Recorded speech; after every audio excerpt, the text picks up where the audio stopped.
நீங்க கண்டிப்பா அந்த போஸ்ட் தூண்ல கெட்டி வச்சு 5 பேரா சேர்ந்து சாதாரண ஹெல்மெட் 1000 ரூபாய் ஃபைனுக்கு இந்த அடி அடிச்சாங்கன்னா உங்க காவல்துறையில பண்ணக்கூடிய குற்றங்கள் ஒரு நாளைக்கு 1 or 2. அந்த புகார்ல அவங்க சொல்றாங்க, இந்த புகாரை நீ வாபஸ் வாங்கலையானா உன் பேர்ல செயினத்தை கேஸ் போடுவேன் சொல்லி அதை நான் வீடியோ எடுத்துட்டேன். அப்ப காவல்துறைக்கு ஒரு 73 வயசான நானே சட்டம் தெரிஞ்ச நானே போக பயந்தேன்னா சாமானிய நிலைமை என்ன? அதிக பாரம் ஏற்றியதே விபத்திற்கு காரணம் என்று சொன்னதுக்கு அன்னைக்கு நைட்டே அவங்க டிரான்ஸ்பர் பண்ணாங்க. அப்ப ரவுடியான போலீஸ் தேவை, பொய் வழக்கு போடுற போலீஸ் தேவை, உங்களுக்கு அரசாங்கத்துக்கு வசூல் பண்ணி கொடுக்கறதுக்கு போலீஸ் தேவை. நேர்மையாக கலெக்டர் இருக்கான்னு பொதுமக்களுக்கு அந்த ரோகிணி எதுக்காக டிரான்ஸ்பர் பண்ணாங்க? போலீஸ் ஸ்டேஷன்ல தைரியமா பேச முடியாது. ரொம்ப ஓவரா பேசினா உன் பேர நான் வேற கேஸ் போடுறேன், புறாத்தில் கேஸ் போடுறேன்னு அவங்க. அப்ப அந்த வண்டியில நீங்க திருட்டு நடக்கும். செயினர் போறதுக்கு காரணமே காவல்துறை கவனக்குறைதான். நீதிபதிகள் என்ன சொல்றாரு? யாரை நம்பி காவல்துறைக்கு வருவதுங்கிறார். நானே இப்ப உருவாக்க காவலத்திற்கு போறதுக்கு பயந்து இருக்கேன். ஏன்னா அந்த அம்மா பொய்க்க வழக்கு போடுறது ரெக்கார்டு இருக்கு. சைபர் கிரைம் எடுத்து பார்த்தா அந்த அம்மா பேசுனது இருக்கு. 2 பேர் பார்த்த வந்து அழிச்சாங்க. ரெண்டாவது சட்டம், அதாவது அந்த பையனை அடிச்சது மட்டும் வீடியோ எடுக்கிறீங்களா? இனிமே காவல்துறையில புகார்தாரை அக்யூஸ்ட் விசாரிக்கும் போது புகார்தாரருக்கு நீங்க வீடியோ எடுக்கிறதுக்கு அதிகாரம் சட்டப்படி கொண்டு வரணும். அப்படி கொண்டு வந்தாதான் உங்களால சட்டம் ஒழுங்கா காப்பாற்ற முடியும். இது இதுவரைக்கும் எந்த கட்சியும் சொன்னதுல. சீமான் ஒரே ஒரு ஆள் தான் சொல்றாரு. அவர் எப்ப சீஃப் மினிஸ்டர் போறாரு, எப்ப செய்ய தெரியாது. சீமான் ஒரு ஆள் சொல்றாரு, நான் முதலமைச்சரா வந்தா காவல்துறையில எல்லா கேமராவும் ஒர்க் பண்ணும், நான் புகார்தாருக்கு வீடியோ வைப்பதற்கு அதிகாரம் கொடுப்பேங்கிறார். அது கொடுத்தா தான் சட்டம் ஒழுங்கா காப்பாற்ற முடியும். இன்சைட் வணக்கம். சமூக ஆர்வலர் சங்கர சுப்பிரமணியம் அவர்கள் நமது அரங்கத்துக்கு வந்துள்ளார். அவர் வரவேற்போம். ஐயா வணக்கம். ஐயா வணக்கம். பார்த்தீங்கன்னா இப்போ ஹெல்மெட் அணியாதனால ஒரு மிகப்பெரிய ஒரு சம்பவம் நடந்து இப்போ தமிழ்நாடு மிகப்பெரிய பரபரப்பு இருக்குது. அந்த ஹெல்மெட் அணியாத மிகப்பெரிய குற்றமா? அந்த அந்த குற்றம் எந்த ஆக்டில் வருது? அது எப்படி அதனுடைய விவரத்தை சொல்லுங்க சார். பொதுவாக ஹெல்மெட் ஆக்டுங்கிறது ஒரு 100 போலீஸ்லேருந்து கூப்பிட்டு நீங்கள் ஒரு 100 பேர்ட்டையும் கேட்டிங்கன்னா அதில் ஒரு 80 பேர் வரைக்கும் இது மோட்டார் வெஹிக்கிள் ஆக்டில் வருதுன்னு. ஆனால் சட்டப்படி இது கேஸ் போடுற காவல்துறைக்கே இது என்ன சட்டத்தில் வருது, என்ன ஆக்ட் தெரியாமலே இதை போட்டுக்கிட்டு இருக்காங்கிறது உண்மை. ஹெல்மெட் இல்லாமல் இருக்கிறது வைலேஷன் ஆக்ட் சொல்லுவாங்க, விதிமீறல். ஒரு வைலேஷன் ஆக்டுக்கும் ஒரு கிரைமுக்கும் உள்ள வேறுபாடு முதலாவது சொல்றேன். வைலேஷன் என்றால் அந்த குற்றத்தை நீங்க செய்தால் நீங்கள் மட்டுமே பாதித்தால் அது வைலேஷன். நீங்கள் ஒரு குற்றத்தை செய்து அதில் ஏராளமானோர் பாதித்தால் அது கிரைம். அதற்கு உதாரணத்துக்கு சொல்ல வேண்டும் சொன்னால், ஹெல்மெட் இல்லாமல் நீங்க வருகிறார், நீங்க ஆக்சிடென்ட் ஆயிருது, ஹெல்மெட் போட்டவனுடைய தலை அடிபடாது, உங்க தலையில் அடிபடுறது, சிவியர் ஆகிறது, உங்க குடும்பம் பாதிக்கிறது. ஆனா ஒரு ஓமினி பஸ்ல லக்கேஜ் ஏத்துறாங்க, இப்போ அடியில உதாரணத்துக்கு புல்லட் ஏத்திடுறாங்க, 2 புல்லட் ஏத்துறாங்கன்னா அந்த வண்டி திரும்ப முடியாது. அப்போ அது ஆக்சிடென்ட் ஆச்சுன்னா அந்த வண்டிக்கு இன்சூரன்ஸ் வராது. அதுல 35 பேர் டிராவல் பண்றாங்க, அவளுக்கு இன்சூரன்ஸ் வராது, அந்த டிரைவருக்கு வராது. அப்ப அது மோட்டார் வெஹிக்கிள் ஆக்ட்ல வருது. மோட்டார் வெஹிக்கிள் ஆக்ட்ல without permit should not move the vehicle. ஆனா வைலேஷன் ஆக்ட்ல அது சொல்லல. இரண்டாவது, அந்த வைலேஷன் ஆக்ட்ல ஏசிக்கு மன்னிச்சு விடுறதுக்கு அதிகாரம் இன்னைக்கு வரைக்கும் கொடுத்துருக்க, மாற்றல. ஆனா மோட்டார் வெஹிக்கிள் அது மாதிரி சொல்ல. அதுக்கு உதாரணம் சொல்ல போனா, நான் பேர் சொல்ல விரும்பல, தர்மபுரியில சுமார் 8 வருஷத்துக்கு முன்னாடி அந்த கயிறு அறந்து போச்சு, ஹைட்ல லக்கேஜ் ஏதி. அதனால அந்த கயிறு அறந்து 7 பேர் பாதிச்சிருக்காங்க. அந்த ஸ்பீட்ல போனதுனால அவங்களாம் 100 கிலோமீட்டர் 120 கிலோமீட்டர் போவாங்க. அந்த 120 கிலோமீட்டர் போனால எந்த வண்டி என்னன்னு இன்னமும் அந்த வழக்கு நடந்து கொண்டிருக்கு. எனவே இந்த காவல்துறை எந்த குற்றம் அதிக குற்றமோ அதை விட்டு விட்டு அந்த குற்றங்களெல்லாம் செல்வந்தர் செய்கிறார்கள். அந்த குற்றை தம்மை போய் அந்த அந்த அந்த குற்றத்துக்கு நாம் தண்டிக்கவோ இல்லை அதற்கு ஃபைன் போட செய்தால் நமக்கு பணி போய்விடும், சஸ்பெண்ட் செய்துவார்கள், டிரான்ஸ்ஃபர் செய்து சாமானியரை ஹெல்மெட்டுக்கு பிடித்து அச்சுறுத்துகிறார்கள், கட்டாயப்படுத்துகிறார்கள். குறிப்பாக சொல்ல போனால் இந்த நேத்திக்கு நடந்த சம்பவம் நீங்க பாத்தீங்க, எல்லாருமே பார்த்திருக்காங்க.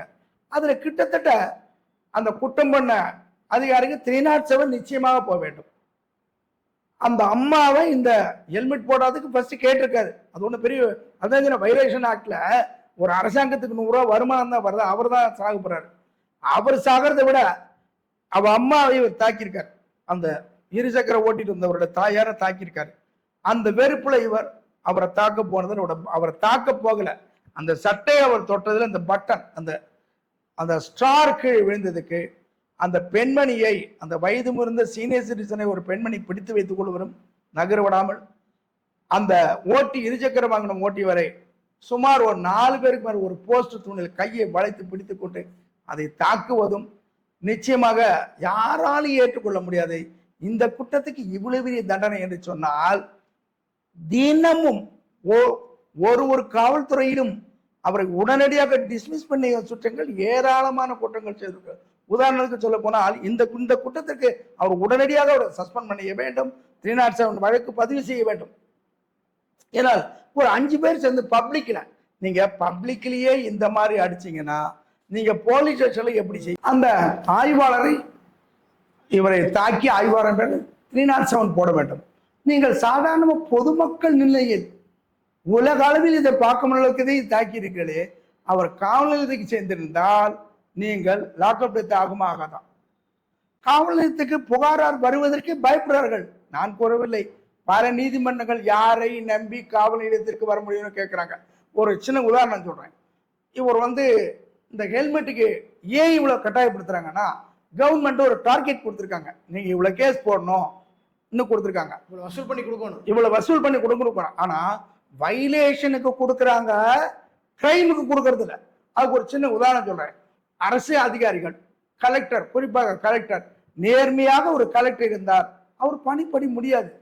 கலெக்டரும் சம்பளத்துக்கு கலெக்டராக இருந்து கொள்ளுங்கள், பணிக்கு நீங்கள் கான்ஸ்டபிளை விட மோசமாக இருங்கள் என்று அரசாங்கமே உத்தரவு போட்டுக்கின்றது. ஒரு ஆதாரத்தை உடன் கூறுகிறேன். சுமார் ஒரு வருடத்துக்கு முன்னால், 2 வருடத்துக்கு முன்னால் ரோகிணின்னு ஒரு கலெக்டர் சேலத்துல பணிபுரிந்தாங்க. அவங்க இருக்கும்போது அவங்களுக்கு கொடுத்துருக்கிற டார்கெட் பிளாஸ்டிக் அங்க தயாரிக்கிறது, விற்பனையை குறைக்கணும். ரொம்ப அழகா லஞ்சம் வாங்காம நேர்மையாக இருந்தாங்க. அன்னைக்கு ஒரு நாள் ஒரு பேட்டி கொடுத்தாங்க. எஸ்ஆர்எஸ் பஸ் ஒரு 2 வருஷத்துக்கு முன்னாடி ஒரு ஆக்சிடென்ட் ஆச்சு சேலத்துல. அந்த பாலம் மேல போகும்போது திரும்பும் போது வண்டி accident, direct spot out driver. அன்னைக்கு இந்த ரோகிணி வந்திருந்தாங்க. அவங்க பேட்டி கொடுத்தது, அதிக பாரம் ஏற்றியதே விபத்திற்கு காரணம் என்று சொன்னதுக்கு அன்னைக்கு நைட்டே அவங்க டிரான்ஸ்பர் பண்ணாங்க. அப்ப ரவுடியான போலீஸ் தேவை, பொய் வழக்கு போடுற போலீஸ் தேவை, உங்களுக்கு அரசாங்கத்துக்கு வசூல் பண்ணி கொடுக்கறதுக்கு போலீஸ் தேவை. நேர்மையாக கலெக்டர் இருக்கான்னு பொதுமக்களுக்கு அந்த ரோகிணி எதுக்காக டிரான்ஸ்பர் பண்ணாங்க? எல்லோரும் என்ன நினைப்பாங்க, அவங்கள பத்தி தெரியாதவங்க ஏதோ தப்புட்டாங்களோ, லஞ்சமா இன்னொன்னு. ஏன்னா ஒரு கலெக்டர் அதிக பாரம் ஏற்றியதே விபத்திற்கு காரணம் டிவியில பேட்டி கொடுத்தாச்சான்னா எஃப்ஐஆர்ல பாரம் ஏற்றியதுன்னு கொண்டு வரணும். எஃப்ஐஆர்ல பாரம் ஏற்றியதை கொண்டு வந்தாச்சுன்னா கிளைம் ஆகாது, இன்சூரன்ஸ் கிளைம் ஆகாது. ஏன்னா இந்த ஓமனி பஸ்ல லக்கேஜ் ஏத்துறதெல்லாம் எல்லா மினிஸ்டருக்கும் தெரிஞ்சு அரசாங்கம் லஞ்சம் வாங்கிட்டு தான் ஓட்ட சொல்றாங்க. அப்போ நேர்மையாக இந்த கலெக்டர் சொல்லிட்டாங்க இல்லையா, அப்ப அந்த எஃப்ஐஆர் போட முடியாது. அவங்க இந்த டிரைவரின் ஓட்டுநரின் தூக்க களத்தில் இந்த விபத்தாயிருந்து சொல்லியிருந்தாங்கன்னா அந்த கலெக்டர் நிச்சயமாக டிரான்ஸ்பர் ஆயிருக்க மாட்டாங்க. அதனால அரசாங்கத்துக்கு நேர்மையான கலெக்டர் தேவையில்லை. மேலும் ஒரு காவல் நிலையத்தில் ஒரு நாளைக்கு சாதாரணமாக பல லட்சங்கள் அங்க பணம். நீ சொல்றது பார்த்தீங்கன்னா இந்த மாதிரி நிறைய நிகழ்ச்சி நடந்துருக்கு. பார்த்தீங்கன்னா ஏதோ ஒரு குற்றத்துக்காக சாமானிய மக்கள் கூட்டிட்டு போனதான் அடிச்சு, கண்டிப்பா இதே ஒரு வசதியோட சொன்னா ரவுடியை போனா பண்றது இல்லை. அப்ப போலீஸுங்கிறது யாருக்காக, பொதுமக்களுக்காக இல்லையா அப்படிங்கிறது மக்களுடைய எண்ணம். சார் ரெவன்யூ அரசாங்கத்துக்கு வரணும் சார். அரசாங்கத்துக்கும் காவல்துறைக்குள்ள ஜென்டில்மேன் அக்ரிமெண்ட். நாங்க தப்பு பண்ணா என்ன கேட்க கூடாது, நாங்க சொல்ற ஆளு மேல கேஸ் போடக்கூடாது, நீங்க லஞ்சம் வாங்கினா நாங்க கேட்க மாட்டோம். இதுதான் ஒரு ஜென்டில்மேன் அக்ரிமெண்ட். அதுக்கு இன்னொரு உதாரணத்தை சொல்றேன்.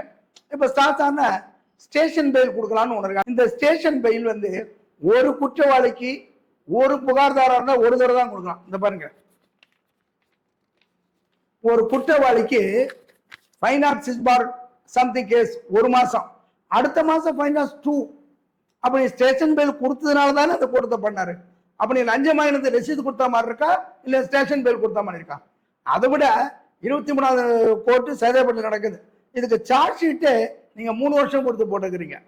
அப்போ ஒரு ஒரு ஒரு குற்றவாளி சார் நீங்க அங்க பொண்ணு வீட்டுல கல்யாணம் சார், நீங்க சார்ஜ் ஷீட் உடனே போடாதீங்க, கொஞ்சம் லேட்டா போடுங்க சார் சொன்னா, சரி ஒரு 2 லட்சம் கொடுப்பா, நான் உனக்கு 2 வருஷம் பொறுத்து போடுறேன், 3 வருஷம் பொறுத்து போட்டுக்கிறேன்னு சொல்லிருக்கு. ஆனா எல்லா நீதிமன்றங்களும் சிவில் கேஸுக்கு டைம் லிமிடேஷன் கொடுத்துருக்காங்க. உதாரணத்துக்கு சிவில் கேஸ்ல 90 நாள்ல நீங்க வந்து சர்டிஃபிகேட் பண்ணலைன்னா சொத்தை ஜப்தி பண்ணுன்றான். அது கோர்ட்டுக்கு மட்டும் தான் சொல்லுமா, பொதுமக்களுக்கு மட்டும் தான் சொல்லுமா, என் காவல்துறைக்கு செல்லாதா? ஒரு காவல்துறையும் அதான் சொன்னேன், பொதுவாகவே ஓமனி பஸ் லக்கேஜ் எடுத்து சட்டப்படி குற்றம், அது பர்மிட்டே கிடையாது. பர்மிட்டே இல்லாம ஒரு வண்டி 700 கிலோமீட்டர் ஓடலாம், ஆனா ஹெல்மெட் இல்லாமல் தான் மட்டும்தான் பாதிப்பவன், அடுத்த ஒரு 10 நிமிஷம் ஓட்டக்கூடாதா? அவன் தானே சார் பாதிக்கிறான். முதலாவது காவல்துறைக்கு ட்ரைனிங் கொடுங்க சார். முதலாவது violation act, motor vehicle act, இது ரெண்டுமே தெரியாம பாதி போலீஸ் ஹெல்மெட்டை வந்து மோட்டார் வெஹிக்கிள் ஆக்ட்ங்கிறான். மோட்டார் வெஹிக்கிள் ஆக்ட்னால் அந்த பாதிப்பு பிறருக்கு வந்தால் மோட்டார் வெஹிக்கிள் ஆக்ட். உதாரணத்துக்கு இன்சூரன்ஸ் இல்லை, அது மோட்டார் வெஹிக்கிள் ஆக்ட்ல வரும். ஏன்னா அவனோட இன்சூரன்ஸ் இல்லைன்னா ஒன்னு கிளைம் பண்ண முடியாது.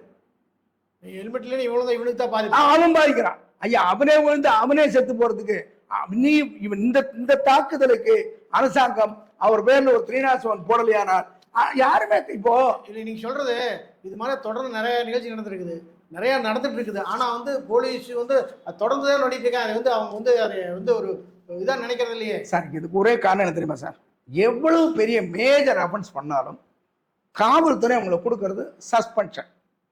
லா கிளீனா சொல்லிருக்கு, the suspension is not a punishment, the transfer it is not a punishment, even though the remand is not a punishment. ஒரு சின்ன உதாரணம் சொல்றேன்.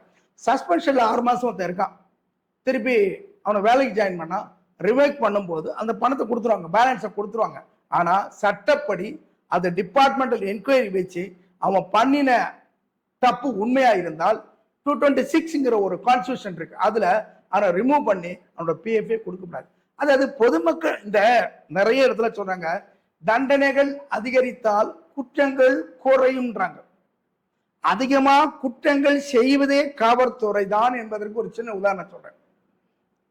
ஒரு சுமார் ஒரு வருஷத்துக்கு முன்னாடி சுமதின்னு ஒரு இன்ஸ்பெக்டர் இருந்தாங்க விரும்பாக்கத்துல. அவங்க இருக்கும்போது எங்க வீட்டுக்கு ஒரு பெண்மணி வந்து வேலைக்கு வந்தாங்க. அவங்க பைக்கு திருட்டு போச்சு.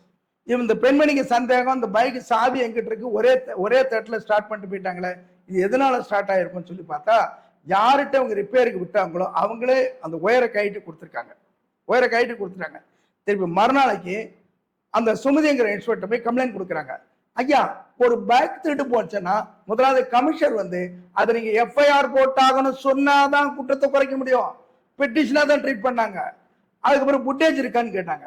சரி புட்டேஜை கொண்டு கொடுத்தாங்க. அந்த சுமதி இன்ஸ்பெக்டர் நீ தண்டையார்பேட்டில் இருக்காங்க. அவங்க கேட்டாங்க இவனா என்ன கேட்டாங்க, இவனா என்ன அந்த குற்றவாளி தெரியும் தானே அர்த்தம். திரும்ப மறுநாளைக்கு கொண்டு வந்தாங்க. அவன் என்ன பாச்சுன்னு கேட்டாங்க. ஒரே குடிச்சிட்டு இருக்கான், அவனது ட்ரே சைக்கிள் தான். இதை பண்ண கான்ஸ்டபிள் செலவுக்கு ட்ரே சைக்கிள் தூக்கிட்டு வந்தாங்க. திரும்ப மறுநாளைக்கு அவனை கூட்டு வரல, ஓவரா குடிச்சிட்டு இருக்காது, கூட்டு வரல முடியல, கூட்டு வரல முடியல. நான் கேட்கிறேன், இன்னைக்கு வருஷம் 2 ஆச்சு. அந்த பைக்குடைய ஓனர் பயணியம்மாள் 5வது தெருவு கேகனர்ல இருக்காங்க, 5th ஸ்ட்ரீட்ல கேகனர்ல இருக்காங்க, அங்க இருக்காங்க. அவங்க திருப்பி எத்தனை நாள் நடப்பாங்க, 2 வருஷம் ஆச்சு. இப்போ அவங்க என்ன எவ்வளவு நாள் இருப்பாங்க, அவங்களும் டிரான்ஸ்ஃபர் போட்டாங்க. அக்யூஸ்ட் யாருன்னு தெரியும், அவங்களும் டிரான்ஸ்ஃபர் போட்டாங்க. அந்த பைக் அதை விட முக்கியமா இந்த ஹெல்மெட், ஐயா அதை விட முக்கியமா இருந்தது. இப்ப அந்த திருட்டு வண்டியில அவரை செயின் அறுப்பார மாட்டாரா? அந்த வண்டியை பெட்டிஷனா ட்ரீட் பண்ணீங்க, அந்த வண்டி இன்னைக்கு ரிசீவ் பண்ணல. அக்யூஸ்ட் யாரு தெரியும், விஜயராகபுரம். அதாவது விஜயராகபுரத்துல 5வது தெருவு பயணியம்மாள் மசூதி ஸ்ட்ரீட்டுக்கு பக்கத்து வீடு. அவங்க வீட்டு வேலை செய்யற பொண்ணு. போலீஸ் ஸ்டேஷன்ல அவ்வளவு தைரியமா பேச முடியாது. ரொம்ப ஓவரா பேசினா உன் பேர நான் வந்து வேற கேஸ் போடுறேன், புறாத்தல் கேஸ் போடுறேன்னு அவங்க. அப்ப அந்த வண்டியில நீங்க திருட்டு கேஸ் நடக்கும். செயின் அறுப்பதுக்கு காரணமே காவல்துறை கவனக்குறைதான். இன்னைக்கு அந்த வண்டியில திருட்டுக்கு சார் செயின் அறுத்தார், அந்த வண்டியில நீங்க செயின் அறுத்தா அந்த அக்யூஸ்ட் பயணியம்மாள் தான். இவ்வளவு காவல்துறை தினமாக குற்றங்கள் நடக்குது. அந்த கண்ணன்கிற இன்ஸ்பெக்டர் ஒரே குற்றவாளிக்கு 2 தடவை ஸ்டேஷன் பெயில் கொடுத்துள்ளார். 2 விதமான குற்றங்கள், 2 மாதங்கள், 2 ஸ்டேஷன். இது என்ன எப்படி கொடுக்க முடியும்? ஸ்டேஷன் பெயில் வந்து சரணபுரில் வாங்கக்கூடிய பார்சலா இது. முதல்ல ஸ்டேஷன் பெயில் கொடுக்கணும்னா ஒரு குற்றம் எந்த கேஸும் முன்னாடி இருக்கக்கூடாது. முன்னாடி அதே ஸ்டேஷன்ல இருந்த அதே இன்ஸ்பெக்டர் கண்ணன் அவருக்கே திருப்பி ஸ்டேஷன் பெயில் கொடுத்தான். இவர் லஞ்சம், இது ஸ்டேஷன் பெயிலா இல்ல லஞ்சத்துக்கு ரசீதா? இப்ப இதை புகாரா கொடுத்தா என்ன ஆகும்? செக்ஷன் 200 சிஆர்பிசி ஒன்று இருக்கு, அதுல போடலாம். அது போட்டா 3 மாசம் கொடுத்தா 3 வருஷம் கொடுத்து நம்பர் ஆகும். இல்ல என் பேர்ல போய் கேஸ் போட்டாங்க. இன்னும் சொல்ல போனா அவங்க போய் கேஸ் போடுறது கூட இன்னொரு ஆதாரம் தரேன். மோகனவள்ளின்னு ஒரு அம்மா இருக்காங்க, கிரைம்ல இருந்தாங்க, ரொம்ப ஒல்லியா இருந்தாங்க, இப்போ அவங்க இல்ல. நான் ஒரு புகார் கொடுத்திருந்தேன். அந்த புகார்ல அவங்க சொல்றாங்க, இந்த புகாரை நீ வாபஸ் வாங்கலையானா உன் பேர்ல செயினர்த்த கேஸ் போடுவேன் சொல்லி அதை நான் வீடியோ எடுத்துட்டேன். அதை வீடியோ எடுத்து அங்க இருக்கிற டிரைவர்கிட்ட கூப்பிட்டு எடுத்தீங்களான்னு கேட்டேன். ஆமான்னு அதை அழிச்சு கொடுத்தாங்க. ஆனா அந்த வீடியோவை 2 பேர் பார்த்துட்டாங்க. அந்த 2 பேர் பார்த்ததுனால அந்த வீடியோ இன்னும் சைபர் கிரைம்ல அப்படியே இருக்கும். அப்ப காவல்துறைக்கு ஒரு 73 வயசான நானே, சட்டம் தெரிஞ்ச நானே போக பயந்தேன்னா சாமானிய நிலைமை என்ன? சரி, கண்ணன், மோகன சுந்தரி, அது சுமதி, வரிசையா ஒரு அங்க யாராவது நேர்மையான ஒரு இன்ஸ்பெக்டர் அங்க இருந்திருக்காங்க ஒரு பக்கத்துல? கண்ணன் தொடர்ந்து ஸ்டேஷன் பெயில், அவர் ஏற்கனவே சஸ்பெண்ட் பண்ணிருக்காங்க. சுமதி திருட யாருன்னு தெரிஞ்சு, சரி இன்னும் சொல்ல போனா காவலர் 2 பைக் திருடு போச்சுன்னு அந்த பைக்கு இதே இடத்துல தான் கொடுத்திருக்காங்க. அந்த 2 பைக்கை திருடி கொடுத்ததும் இந்த பயணியமாட்ட பைக் யாரு பேர்ல சந்தேகப்பட்டோமோ, எந்த அக்யூஸ்டோ அதான் இவரு. அந்த பைக் அக்யூஸ்டல இவங்க லிஸ்ட்ல இருக்காங்க, ஆனா போக மாட்டாங்க. ஹெல்மெட்டுக்கு ஏன் இவ்வளவு முக்கியத்துவம் கொடுக்குறீங்க? ஆனா இப்ப இருக்கிற இன்ஸ்பெக்டர், இன்னைக்கு ஒரு மேடம் இருக்காங்க பாருங்க, ஹோம் செக்ரட்டரி 2024 லெட்டர் கொடுத்திருக்காரு. இதை விசாரிச்சு பெட்டிஷனுக்கு காப்பி கொடுத்து எனக்கும் காப்பி தந்து ஹோம் செக்ரட்டரி கொடுக்கணும்ட்டு இன்னைக்கு வரைக்கும் கூப்பிட்டு விசாரிக்கல. ஹோம் செக்ரட்டரி நிலைமையே காவல் நிலையத்துல இந்த மாதிரினா சாமாரியருக்கு எப்படி இருக்கும்? இவங்க அடிக்கிற சல்யூட் மட்டும்தான் உண்மையா இருக்கு, தவிர பாக்கி எதுவுமே உண்மை கிடையாது. இன்னும் சொல்ல போனா இவங்க ஹெல்மெட் ஆக்ட் வயலேஷன் ஆக்ட்ங்கிறத அந்த கான்ஸ்டபிள்ல சொல்லி அதை நீங்க ஒரு ஆத்திரம் ஒரு பிளட் கொடுக்கணுமா? ஹெல்மெட்டை தேடி இருக்க முடியாது, அர்ஜென்டா பிளட் கொடுக்கறதுக்கு போவான். அவனுக்கு நீங்க ஹெல்மெட்டுக்கு 1000 ரூபாய் ஃபைனு, ஆனா கிரைமுக்கு ஃபைனே கிடையாது. ஏன்னா அது செல்வந்தர் செய்யக்கூடிய ஃபைன். அந்த ரோகிணி மேலத்தை டிரான்ஸ்பர் பண்ணது என்ன மாதிரி சட்டம் தெரிஞ்ச எல்லாருக்குமே தெரியும். நான் ஒரு லாயர் கிடையாது, நான் ஒரு பேங்க் எம்ப்ளாய், நான் ஒரு கடைநிலை ஊழியன். நானே இவ்வளவு சட்டம் தெரிஞ்சு வச்சிருக்கேன்னா காவல்துறைக்கு சட்டமே தெரியாதா? இது வயலேஷன் ஆக்ட். போன வாரம் கூட ஒரு எஸ்ஏ கேட்டேன், சார் என்ன சார் ஆக்ட்ல வருதுன்னு. அது மோட்டார் வெஹிக்கிள் ஆக்ட். ஐயா நான் சொல்லி கொடுத்தேன் அவருக்கு, சார் இது வயலேஷன் ஆக்ட்ல வருது சார், இது உங்க ஏசிக்கு மன்னிச்சு கொடுத்துக்கு பதில் இருக்கு, அதிகாரம் இருக்கு சார். நீங்க கண்டிப்பா அந்த போஸ்ட் தூண்ல கெட்டி வச்சு 5 பேரா சேர்ந்து சாதாரண ஹெல்மெட் 1000 ரூபாய் ஃபைனுக்கு இந்த அடி அடிச்சாங்கன்னா உங்க காவல்துறையில பண்ணக்கூடிய குற்றங்கள் ஒரு நாளைக்கு 1-2. நீதிபதிகள் என்ன சொல்றாரு? யாரை நம்பி காவல்துறைக்கு வருவதுங்கிறார். நானே இப்ப உருவாக்க காவலத்திற்கு போறதுக்கு பயந்துட்டு இருக்கேன். ஏன்னா அந்த அம்மா பொய்க்க வழக்கு போடுறது ரெக்கார்டு இருக்கு, சைபர் கிரைம் எடுத்து பார்த்தா அந்த அம்மா பேசுனது இருக்கு. 2 பேர் பார்த்த அழிச்சாங்க. 2வது சட்டம், அதாவது அந்த பையனை அடிச்சது மட்டும் வீடியோ இருக்கிறீங்களே, இனிமே காவல்துறையில புகார்தாரை அக்யூஸ்ட் விசாரிக்கும் போது புகார்தாரருக்கு நீங்க வீடியோ எடுக்கிறதுக்கு அதிகாரம் சட்டப்படி கொண்டு வரணும். அப்படி கொண்டு வந்தாதான் உங்களால சட்டம் ஒழுங்கா காப்பாற்ற முடியும். இது இதுவரைக்கும் எந்த கட்சியும் சொன்னதுல. சீமான் ஒரே ஒரு ஆள் தான் சொல்றாரு. அவர் எப்ப சீஃப் மினிஸ்டரா போறாரு, எப்ப செய்யப்படுறாரு தெரியாது. சீமான் ஒரு ஆள் சொல்றாரு, நான் முதலமைச்சரா வந்தா காவல்துறையில எல்லா கேமராவும் ஒர்க் பண்ணும், நான் புகார்தாருக்கு வீடியோ வைப்பதற்கு அதிகாரம் கொடுப்பேங்கிறார். அது கொடுத்தா தான் சட்டம் ஒழுங்கா காப்பாற்ற முடியும். சாதாரண வங்கி ஊழியனுக்கு தெரியுது இது வயலேஷன் ஆக்ட். ஆனா அவங்க எத்தனை வக்கீல் இருக்காங்க, எத்தனை ஜட்ஜ் இருக்காங்க, எத்தனை பேருக்கு தெரியாது அது வயலேஷன் ஆக்ட். இப்போ நீங்க சொல்றது பாத்தீங்கன்னா இதெல்லாம் நடக்கிறதுக்கு அரசியல்வாதி தான் காரணம், அந்த தமிழக அரசு தான் காரணம் அப்படிங்கிறீங்களா? போலீஸ் இது மாதிரி அந்த ரொம்ப வயலான நடந்துக்கிறது அவங்க தான் காரணம் அப்படிங்கிறீங்களா? சார் ஒரு நாள் கேரளா ஸ்டேட்டை பக்கத்தில் பாருங்க சார். சார் ஒரு சின்ன இன்சிடென்ட் சொல்றேன். ஒரு அன்சைல ஒரு யூடியூப் பார்த்தேன். ஒரு டிசி திருவனந்தபுரத்து 15 கிலோமீட்டர், அந்த டிசியே கிடையாது, வேற ஜூஸ் செக்ஷன் பர்மிஷன் வாங்கிட்டு ஃப்ரெண்டு காரை வாங்கிட்டு போறாங்க. அங்க போனா ஒரு ரைட்டர் குடிச்சு தூங்குறாரு, ஸ்பாட்ல சஸ்பென்ஷன். நம்ம ஊர்ல எந்த டிசி அவர் ஸ்டேஷனுக்கே போறது இல்ல. 2வது இவங்க ஏன் எஃப்ஐஆர் போட்டதில்ல தெரியுமா? எஃப்ஐஆர் போட்டா 15 நாள் கிரைம் மீட்டிங் வைப்பாங்க. சிஎஸ்ஆர் போட்டா சார் அந்த ஆவடியில் ஒரு பொண்ணை இந்த வண்டியை திருப்பி கொடுத்துட்றேன், என் கூட நீ செக்ஸுக்கு வரேன்னு கூப்பிட்டார்ல, எஃப்ஐஆர் போட்டிருந்தால் கூப்பிட்டுருக்க முடியுமா? எஃப்ஐஆர் போட்டா டிசிட்டு தான் பேசுறோம், ஸ்டேஷனுக்கு போக வேண்டிய வேலையே இல்லை. சார் நீங்க எஃப்ஐஆர் போட்டா எதுக்கு சார் ஸ்டேஷன் போனோம்? டிசி மாசம் மீட்டிங் போடுவாரு, கிரைம் மீட்டிங். இது என்னாச்சு, இந்த கிரைம் என்னாச்சு, இந்த கிரைம் இவங்க பெட்டிஷனா ட்ரீட் பண்ணாங்கன்னா கேட்க வேண்டியதுல. சார் வால்டர் தேவார்னு ஒரு கமிஷனர் இருந்தார், அப்போ எம்ஜிஆர் பீரியட். அப்போ அவர் இந்த வால்டர் தேவாரை தேடி ஒரு நாளைக்கு போறது மேக்சிமம் ஒரு 25 பேர் போவாங்க, இல்லைன்னா 30 பேர் போவாங்க, அதிகபட்சமா 50 பேர் போவாங்க. அதுல செலக்ட் பண்ணி கமிஷனர் டைரக்டா பேசுவார். இன்னைக்கு எத்தனை பேர் ஸ்டேஷன் வராங்களோ அத்தனை பேர் கமிஷன் ஆபீஸ் போயிடுறாங்க.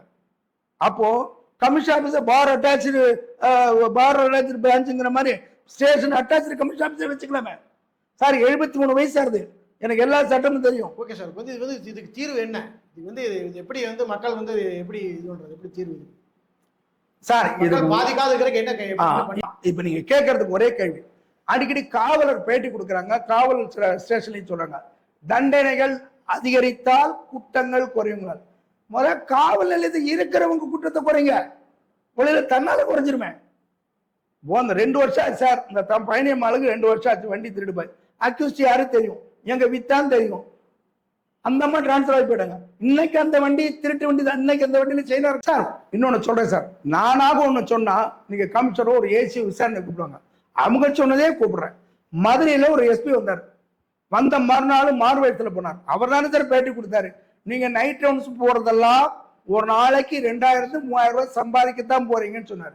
அதுக்கு அடுத்த நாள் ஒரு வீடியோ, இந்த எஸ்பி இருக்கிற வரைக்கும் நம்ம நைட் ரவுண்ட்ஸ் வேஸ்ட்னு வருது. தர்மபுரியில நீங்க 20 ரூபாய் டீ கடைக்காரன் கேட்டான்னு சொல்லி ஷோ கைட்டுக்கு அனுப்பிச்சு உங்களை சஸ்பெண்ட் பண்ணாங்க. முதலாவது ஒழுக்கமும் நேர்மையும் காவல்துறை இருக்கணும். ரெண்டாவது எல்லா கவர்மெண்ட் ஆபீஸுமே 2 வருஷத்துக்கு ஒரு வாட்டி கான்ட்ராக்ட் சர்டிஃபிகேட் மெடிக்கல் சர்டிஃபிகேட் கொடுக்கணும். எந்த காவல்துறையில வாங்குறாங்க, எந்த காவல்துறை வாங்குறாங்க? சட்டத்தை மீற அதிகமா காவல்துறை. அதான் ஒரு புக்கிலே இருக்கு, லத்திக்கு இருந்தால் புத்தி இல்லை புத்தகமோ அஷ்டபூஷணம். இது என்ன அர்த்தம்னு யாராவது காவலர் கேட்டா நான் சொல்ல ரெடியா இருக்கேன். இது நான் சொல்லல, ஒரு புக்ல இருக்கு. அத நான் ஒரு ஆள்கிட்ட கத்துட்டேன், ஒரு ஆபீஸ்ல, நான் ஒரு பேங்க்ல ஒர்க் பண்ணும்போது அங்க ஒருத்தர் சொல்லி கொடுத்தார். அதனால காவல்துறையில் இவர்கள் ஒரு நாளைக்கு இவ்வளவு ரூபா வேணும், இல்லைன்னா இவ்வளவு கேஸ் வேணும், இந்த மோட்டிவேஷன். சரி சார், ஒரு லாரியில ஓவர்லோடு போகுது, ஒரு டாடா ஏஸ்ல ஓவர்லோடு போகுது, அது எவ்வளவு கெட்ட வார்த்தையில கூப்பிடுறீங்க. இதே நீ எஸ்ஆர்எஸ் பஸ் ஓனரை கூப்பிட, எஸ்ஆர்எஸ் டிரைவரை கூப்பிட, நீங்க ஒரு லாரியில கொஞ்சம் ஓவர்லோடு எடுத்துட்டு கூப்பிடுறீங்க, அதே நீ எஸ்ஆர்எஸ் கூப்பிடு. 2000 பஸ் வச்சிருக்காங்க சார் இங்க எஸ்ஆர்எஸ். ஆமா, எஸ்ஆர்எஸ் 2000 பஸ் வச்சிருக்கான்.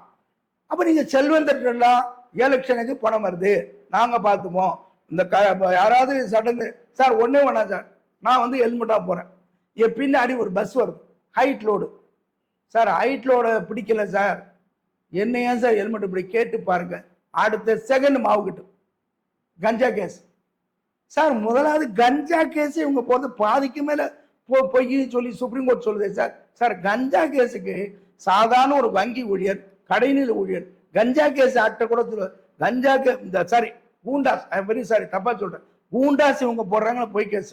கூண்டாஸ் ஆக்ட்ல என்ன சார் சொல்றது, the man has committed the first class offense, the after the trial is a convict, again is committed the same offense or the current offense is applicable by the goondas சொல்லியிருக்கு. இது 1 கோடி ரூபாய் வாங்கிட்டு Kapil civil இருக்காரு, அவரு தான் சொல்ல போறாரு. இந்தியன் பேங்க்ல கடைநிலை ஊழியர் இருக்கு, நானும் இதான் சொல்ல போறேன். ஒரு கூண்டாஸ் போடணும்னால் ஒருத்தர் பேர்ல முதல் தரமான குற்றம், சாராயம் காட்சி ஒருத்தர் வித்திருக்கணும், அந்த வாங்கி குடிச்சோன்னு சொல்லணும், இவட 4 வருஷமா குடிக்கிறேன் எனக்கு ஒண்ணுமே ஆகல சார், இப்பதான் சார் ஆச்சு சொல்லணும். அதுக்கு அப்புறம் வேற பொருளை திருப்பி விற்கணும், அதுல ட்ரையல் நடக்கணும். இவங்க போலீஸ்காரனுக்கு லஞ்சம் கொடுக்கலையானா நீ டபுள்ஸ் பண்ண கூட கஞ்சா கேஸ் போடன்றாங்க, டபுள்ஸ் பண்ண கூட ஒண்ணு. இன்னைக்கு நான் சொல்லல சார், நீதிமன்றம் சொல்லுது, நீங்க அவ்வளவு குண்டாஸ் கேட்டும் பொய் தான் போட்டிருக்கீங்க. The remand is not a punishment. இந்த சட்டத்துக்கு இன்னைக்கு சட்டசபையிலோ பால தூக்குறனோ அன்னைக்கு தான் குற்றவாளி மட்டும் ஜெயில இருப்பான் சார். நான் சொல்ல 2 நீதிபதி சொல்றாங்க, எதிர்கொள்ள முடியாதவர்கள் சிறைச்சாலையில் இருக்காங்க. இதுக்கு என்ன சார் அர்த்தம் சொல்லுங்க பாப்போம். எதிர்கொள்ள முடியாதவர் சிறைச்சாலை. நீங்க என்ன அடிக்கிறீங்க, நான் ஏஆர் காப்பி போட்டேன், உங்க கையில ஒரு 50,000 இருந்தால் நீங்க ஸ்டேஷன் பில் வாங்கி போடலாம், உங்க கையில 50,000 இல்லைன்னா ஜெயிலுக்கு போவீங்க. அதைத்தான் எதிர்கொள்ள முடியாதவர்கள் சிறைச்சாலையில் இருக்கான்னு நான் சொல்லல. இதுக்கு வந்து தீர்வு என்ன? தீர்வு வந்து முதலாவது காவல்துறை சாமானியருக்கும் செல்வந்தருக்கும் வழக்கு போடுவோம்னு சொன்னாதான் காவல்துறை அனைவருக்கும் ஒரே சட்டம் இருக்கு. செயல்படுறது யாரு செயல்படுறது இல்ல சார்? ஒரு செயல்படுத்துறது யாரு? சாமானியன் பிடிச்சா அவன் வந்து யார்ட்டி போக மாட்டான். இதே ஒரு பெரிய செல்வந்தன்னு ஒரு வசதியோ ஒரு ரவுடியை பிடிச்ச உடனே அரசியல்வாதி போயிடுவேன். இது முழுக்க முழுக்க அரசியல்வாதி கையில் தான் இருக்குது. அப்ப இதுக்கு ஒரே தீர்வு அரசியல்வாதிக்கு தான் இருக்கு. அரசியல்வாதியில செல்வந்தார் லஞ்சம் மொத்தமா யாருக்கும் தெரியாம சார் ரோகிணி கலெக்டரை டிரான்ஸ்பர் பண்ணி எதுக்குன்னு சட்டம் தெரிஞ்சதுனால தான் நான் கண்டுபிடிச்சேன். அந்த அம்மா என்ன சொன்னாங்க, அதிக பாரம் ஏற்றியதே விபத்திற்கு காரணம் கலெக்டர் சொல்லிட்டாங்க. அப்போ ஓம்னி பஸ்ல அதிக பாரம் ஏற்றக்கூடாது. அதுக்கப்புறம் ஏத்தாம இருக்காங்களா? கலெக்டருக்கே ரெஸ்பெக்ட் இல்லைன்னா அப்புறம் என்ன சார் அர்த்தம்? கலெக்டருக்கே ரெஸ்பெக்ட் இல்லையே. இவருக்கு எல்லா செக்ஷனுமே தெரியும், எல்லா லாவுமே தெரியும். பிகாஸ் ஐம் லாயர், நான் ஒரு லாயர் சொல்ல. ஆனா சாதாரண நீங்க ஒரு எஸ்ஆர்எஸ் பஸ் போகுது சார், சார் என்ன மட்டும் பிடிக்கிறீங்களா சார் ஹெல்மெட்லன்ட்டு?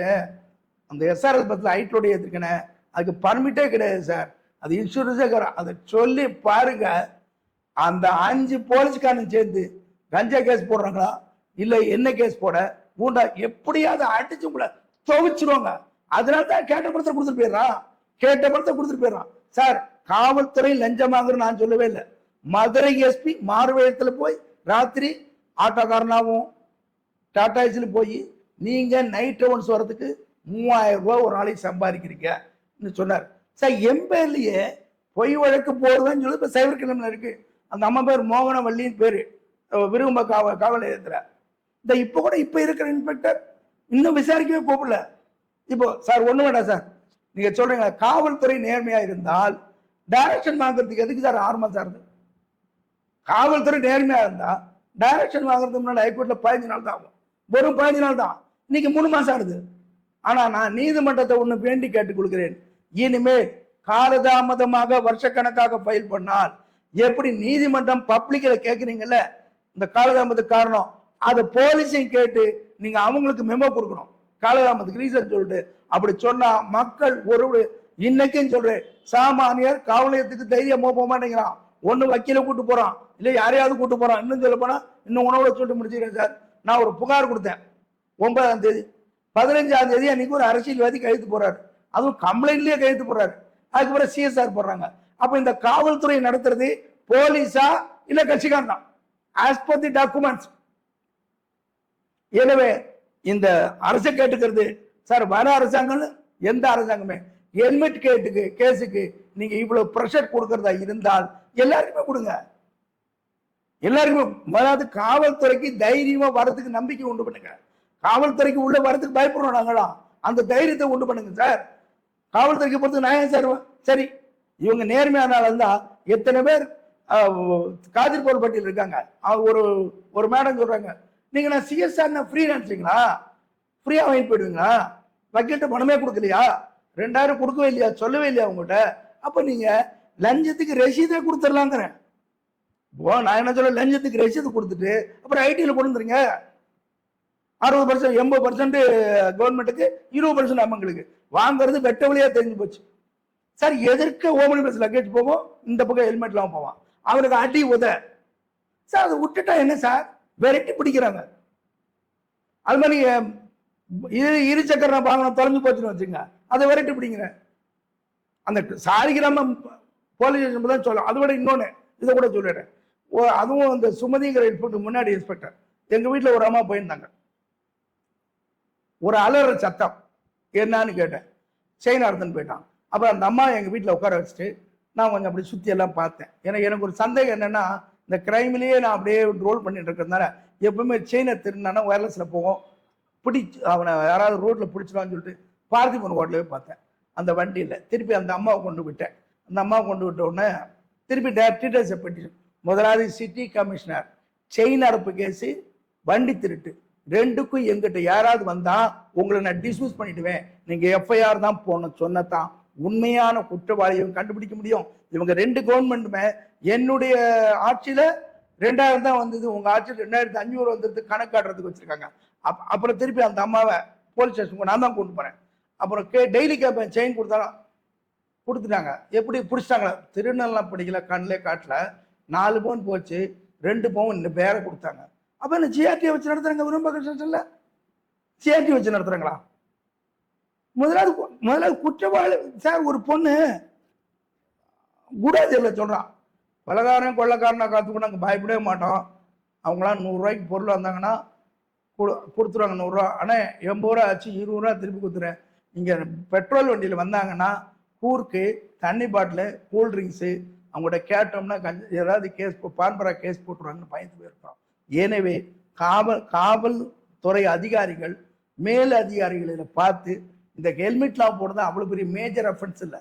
ஏன்னா நீங்கள் அப்படி பார்த்தீங்கன்னா டிசியுடைய ஆஃபீஸ் வந்து மதுரவாயில் தான் இருக்குது. அவர் கண்ணு பார்க்க 2000 பஸ் வந்து லக்கேஜ் எடுத்துட்டு போகிறான். தைரியம் இருந்தால் டிசி போய் சொல்லட்டுமே, அதை விட்டுறாரு. ஹெல்மெட்லன்னா பிடிங்கிறாரு. இது எப்படி அதாவது உள்ளூரில் மீன் பிடிக்கல, வெளியூரில் முதல்ல பிடிச்ச மாதிரி இருக்கு. எல்லா மக்களுக்கும் காவல்துறை என்ன செய்கிறது, எப்படி சம்பாதிக்கிறாங்க தெரியும். ஆனால் சொன்னால் கஞ்சா கேஸ், பொய் கேஸ் எம்எல்ஏ அந்த அவங்க அந்த 2 பேரும் அந்த வீடியோ பார்த்ததுனால நம்பிக்கையோடு இருக்கு.